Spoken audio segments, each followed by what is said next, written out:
కానీ దీంట్లో ప్రాబ్లం ఏంటంటే ఈ బిల్స్లోకి వస్తే ఇక్కడ న్యూ అనే లింక్ ఉంది కదండి. అసలైతే ఆ న్యూ అనే లింక్ కనిపించకూడదు కదా.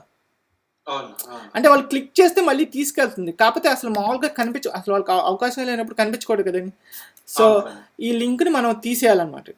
సో అలా ఎలా తీయచ్చు అంటే, ఇప్పుడు ఇందాక నేను మీకు కరెంట్ యూజర్ అనేది వస్తుందని చెప్పాను కదండి ఒక మెథడ్లో. సో యాప్ యూస్ బిల్స్ ఇండెక్స్కి వెళ్ళాం అనుకోండి, ఇక్కడ ఇదే కదండి న్యూ బిల్ అనేది పెడుతుంది. ఇప్పుడు మనం లింక్ ఇట్లా ఇఫ్ అని రాయొచ్చు కదండి, ఇఫ్ కరెంట్ యూజర్ అనేవాడు ఉంటే అంతే కదండి. అప్పుడు మాత్రమే నువ్వు అది చూపించు అని పెట్టచ్చు మాట.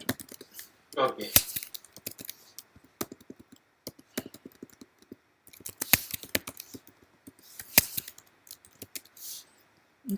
సో ఇప్పుడు లేదు మాట. అదే సరే నేను లాగిన్ అయ్యాను అనుకోండి,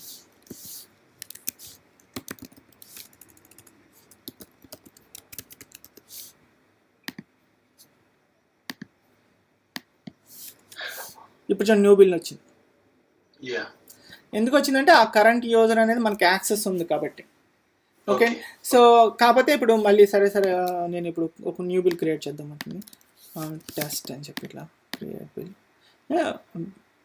బ్యాక్ అంటే ఇప్పుడు ఇవన్నీ వచ్చినాయి కదా, షో ఎడిట్ డిస్ట్రాయ్ అని చెప్పి. ఓకే. ఇప్పుడు నేను లాగౌట్ అయిపోతాను అన్నమాట. ఇప్పుడు మామూలుగా బిల్స్కి వెళ్ళాం అనుకోండి, కానీ ఇక్కడ కూడా షో ఎడిట్ డిస్ట్రాయ్ అని ఉన్నాయి కదా. షో ఉండొచ్చు కానీ ఎడిట్ ఉండకూడదు, డిస్ట్రాయ్ ఉండకూడదు కదండి. సో ఇప్పుడు వీటిని కూడా మనం మార్చచ్చు కదండి.